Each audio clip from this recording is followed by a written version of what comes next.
আগ্রাসনের বিরুদ্ধে কথা বলার কারণে শহীদ করা হয়েছে।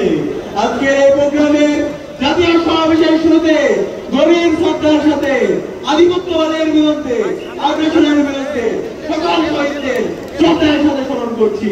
সাথে সাথে জুলাই বিপ্লবের আবু সাঈদ ওয়াসিম শান্ত থেকে শুরু করে শহীদ আলী রায়হান 2000-এর অধিক যে সমস্ত ভাইবোন শহীদ হয়েছে সকল শহীদদেরকে শ্রদ্ধার সাথে স্মরণ করছি। আল্লাহ পাক সুবহানাহু সকল শহীদদের জান্নাতের ফেরদৌসে আমার সঙ্গে কবুল করুন, আল্লাহুম্মা আমিন। প্রিয় উপস্থিতি, আপনাদেরকে অনুরোধ করব আজকের এই জাতীয় সমাবেশ থেকে আমাদেরকে বাংলাদেশ প্রশ্নে ঐক্যবদ্ধ হতে হবে। দেশের স্বাধীনতা, সার্বভৌমত্ব, অখণ্ডতার প্রশ্নে, বৈষম্যহীন বাংলাদেশ বিনির্মাণ করার প্রশ্নে আমাদেরকে ঐক্যবদ্ধভাবে কাজ করে যেতে হবে। সেই লক্ষ্যে আজকে বাংলাদেশ জামাত ইসলামী সেই 7 দফা আমাদের সামনে নিয়ে এসেছে।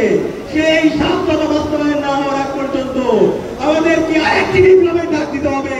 আমরা কি বলতে চাচ্ছি আগামীর বিপ্লব হবে ইসলামের বিপ্লব ইনশাআল্লাহ।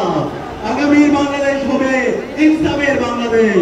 বাংলাদেশ জিন্দাবাদ, বাংলা ইসলামী ছাত্র শিবির জিন্দাবাদ।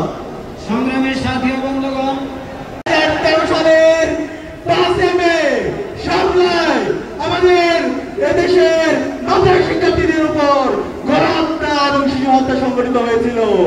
এভাবে আপনারা জানেন আমাদের ক্যাম্পাসগুলোতে ছাত্রলীগের সন্ত্রাসীরা আমাদের উপর নেককার হত্যাকাণ্ড চালিয়েছিল।